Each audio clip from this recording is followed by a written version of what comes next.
ആളുകളുടെ രോഷം എല്ലാ ക്രോധങ്ങൾക്കും മുകളിലാണ്. ചാണക്യൻ മധ്യഭാരതത്തിലെ ഒരു ചെറിയ ഗ്രാമത്തിൽ നിന്നുള്ള കഥയാണിത്. ഗ്രാമവാസികൾ കഠിനാധ്വാനത്തിലൂടെ സമാധാനത്തോടെ ജീവിച്ചു. എന്നാൽ ഒരു ദിവസം അത്യാഗ്രഹം മൂലം മറ്റൊരു രാജാവ് ഗ്രാമം കീഴടക്കാൻ എത്തി. ഗ്രാമവാസികൾ ഭയന്നു. അവർക്ക് വലിയ സൈന്യങ്ങളോ രാജവാസ്ത്രങ്ങളോ ഇല്ലായിരുന്നു. പക്ഷേ അവരുടെ നാടും വീടും കാത്തുസൂക്ഷിക്കാനുള്ള അഗ്നി പോലെ ജ്വലിക്കുന്ന രോഷം അവരിൽ നിറഞ്ഞു. ഗ്രാമമുഖ്യൻ ജനങ്ങളെ ഒന്നിച്ചു ചേർത്തു. നമ്മുടെ വിയർപ്പും കഠിനാധ്വാനവും നനച്ച മണ്ണാണ് ഈ നാട്. ഇതിനെ രക്ഷിക്കാൻ നമുക്ക് കഴിയും എന്ന് അദ്ദേഹം ഉഗ്രസ്വരത്തിൽ പറഞ്ഞു. അദ്ദേഹത്തിന്റെ വാക്കുകൾ ഗ്രാമവാസികളുടെ ഹൃദയങ്ങളിൽ തീ പകർന്നു.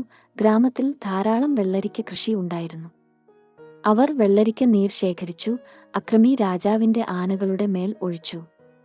വെള്ളരിക്ക നീരിന്റെ കയ്പ് ആനകളെ പ്രകോപിപ്പിച്ചു. നിയന്ത്രണമില്ലാതെ അവർ രാജാവിന്റെ സൈന്യത്തെ തന്നെ ആക്രമിച്ചു. ഗ്രാമവാസികളുടെ ഐക്യവും രോഷവും ചേർന്ന് അക്രമി രാജാവിനെ പരാജയപ്പെടുത്തി. കുറിപ്പുകൾ: നിങ്ങളുടെ ലക്ഷ്യങ്ങൾ എന്തുതന്നെയായാലും അത് നേടാനുള്ള കഠിനാധ്വാനത്തിന്റെ ഫലമാണ് നിങ്ങളുടെ നാട്. അതിനെ സംരക്ഷിക്കാനുള്ള ദൃഢനിശ്ചയം നിങ്ങളിൽ ഉണ്ടാകട്ടെ. വലിയ സൈന്യമോ ആയുധങ്ങളോ ഇല്ലായിരുന്നിട്ടും ഗ്രാമവാസികൾ വിജയിച്ചു. നിങ്ങളുടെ കയ്യിലുള്ളതുകൊണ്ട് എന്തു ചെയ്യാനാകുമെന്ന് ചിന്തിക്കുക. ഐക്യത്തിലൂടെ എന്തും സാധ്യമാണ്. നിങ്ങളുടെ ലക്ഷ്യങ്ങൾ നേടാൻ സഹായിക്കുന്ന മറ്റുള്ളവരെ കണ്ടെത്തുക.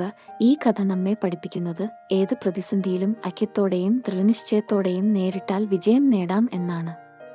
നമ്മുടെ കഴിവുകളെക്കുറിച്ച് ആത്മവിശ്വാസം ഉണ്ടായിരിക്കുകയും നമ്മുടെ ലക്ഷ്യങ്ങൾക്കായി പോരാടാൻ തയ്യാറാക്കുകയും വേണം.